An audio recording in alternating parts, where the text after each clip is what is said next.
चांग भलं बोला, चांग भलं, ज्योतिबाच्या नावानं चांग भलं.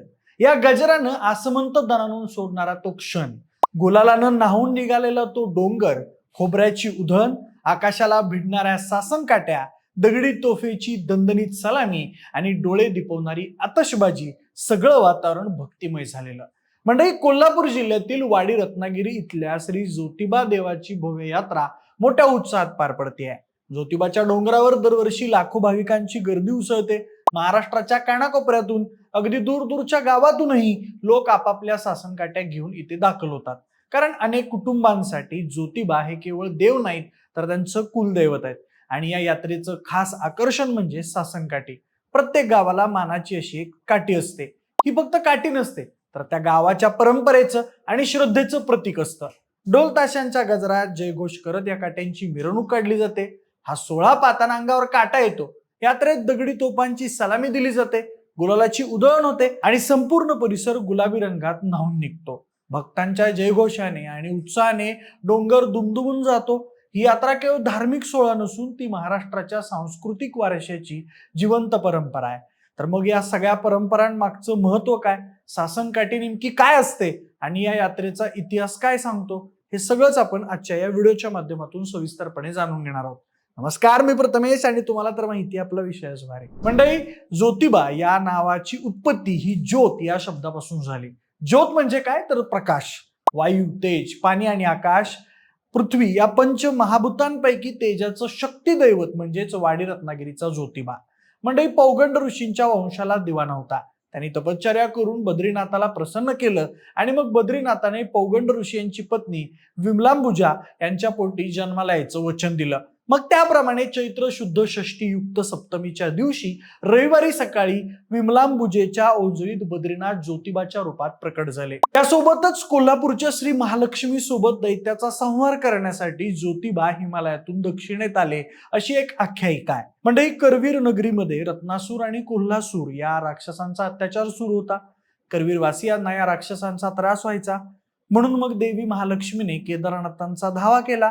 तेव्हा केदारनाथांनी ज्योतिबाचं रूप घेऊन त्या राक्षसांना संपवलं.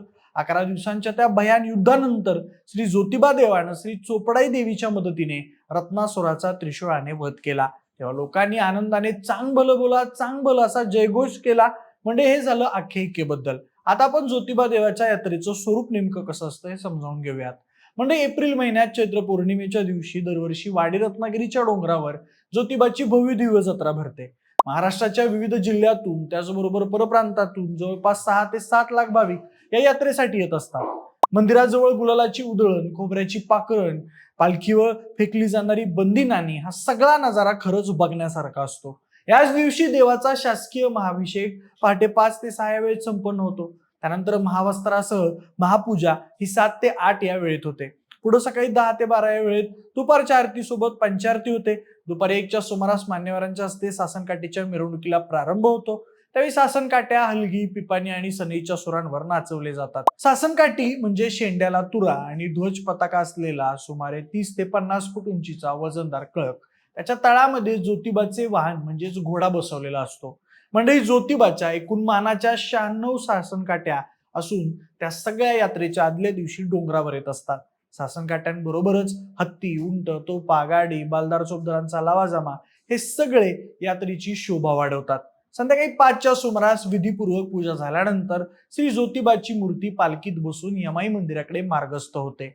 यमाई देवी ही ज्योतिबाची बहीण. पुढे याच दिवशी सूर्यास्तानंतर यमाई देवीचा शिक्के कट्यारशी म्हणजेच जमदग्नीशी विवाह होतो. हा विवाह समारंभ यमाई मंदिरातच पार पडतो. त्यानिमित्तानं पालखीतून श्री ज्योतिबा देव हे यमाईसाठी बाहेर घेऊन जातात. विवाह झाल्यानंतर ते लगेच माघारी परततात. त्यावेळी विविध धार्मिक विधी होतात आणि डोंगरावर डोळे दिपवणारी आतषबाजी केली जाते. म्हणजे ही चैत्र पौर्णिमेची यात्रा जवळपास महिनाभर म्हणजेच पाखाळणीपर्यंत चालते.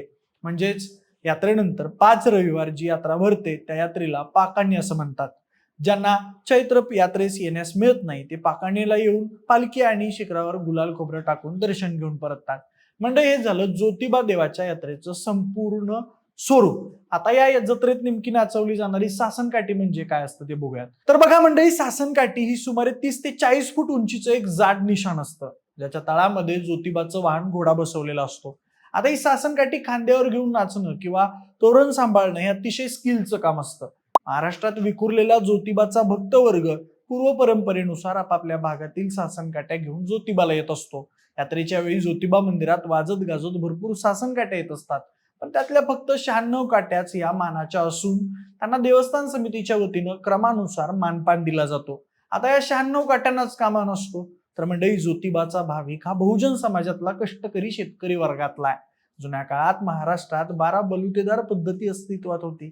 या काळात महाराष्ट्रामध्ये खानदेश, मराठवाडा, विदर्भ, वराड, कोकण, पश्चिम महाराष्ट्र, मध्य महाराष्ट्र आणि मुंबई सौराष्ट्र असे 8 प्रांत होते. 8 प्रांत आणि 12 बलुतेदार. 8 गुणिले 12 बरोबर 96. त्यामुळे या 96 सासनकाठ्यांना मिरवणुकीत मानाचं स्थान आहे. मंडळी, महाराष्ट्रामध्ये प्लेगची साथ आली असताना सुद्धा निनाम पाडळी सातारा गावकऱ्यांनी आपली सासनकाठी ज्योतिबा चैत्र यात्रेसाठी ज्योतिबाच्या डोंगरावर आणली होती. याचीच दखल घेऊन छत्रपती शाहू महाराजांनी या गावच्या सासनकाठीला प्रथम क्रमांकाचा मान दिला होता.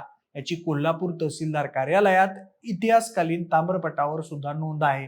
त्यानंतर क्रमांक 2चा मान सातारा जिल्ह्यातील बिहे या गावच्या सासनकाठीला आहे, तर सांगली जिल्ह्यातील डिग्रस गावच्या सासनकाठीला 3ऱ्या क्रमांकाचा मान आहे. सासनकाठीची दंगल हे चैत्र यात्रेचं प्रमुख आकर्षण असतं. ज्या गावात सासनकाठी असते त्या गावात गुढीपाडव्याला चैत्र यात्रेला येण्यासंदर्भातली मीटिंग होते आणि मग त्यानुसार नियोजन केलं जातं. म्हणजे याबरोबरच हिंदू धर्मात 9 या अंकाला सुद्धा खूप महत्व आहे. त्यामुळे ज्योतिबा मंदिरातील शिखरांची उंची ही 72 फूट इतकी आहे. 7 + 2 = 9 असा हा 9 अंक तयार होतो. म्हणून मग भाविक सुद्धा 72, 36, 27 फूट अशाच उंचीच्या सासनकाठ्या बनवतात. त्या शिखरावर टेकवण्यासाठी प्रयत्न करतात.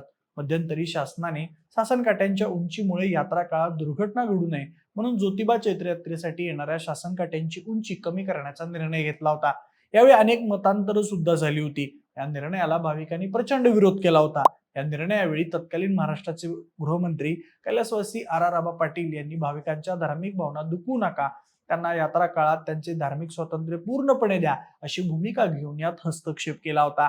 मंडळी, ज्योतिबाच्या यात्रेसोबत येणाऱ्या सासनकाठ्या त्या पुन्हा त्यांच्या त्यांच्या गावाला जाऊन पूजल्या जातात आणि त्या गावच्या यात्रा मोठ्या उत्साहात पार पडतात. तर अशी सगळी असते ज्योतिबा देवाची यात्रा. बाकी तुम्ही कधी ज्योतिबाची यात्रा अनुभवली आहे का? तुमच्या गावात सुद्धा अशा प्रकारे ज्योतिबाची सासनकाठी कधी नाचवली जाते का? याबद्दल आम्हाला नक्कीच कळवा आणि हा व्हिडिओ आवडला असेल तर लाईक आणि शेअर करा. सोबतच आपल्या विशेष भारीच्या YouTube चॅनलला सबस्क्राईब करायला अजिबात विसरू नका. धन्यवाद.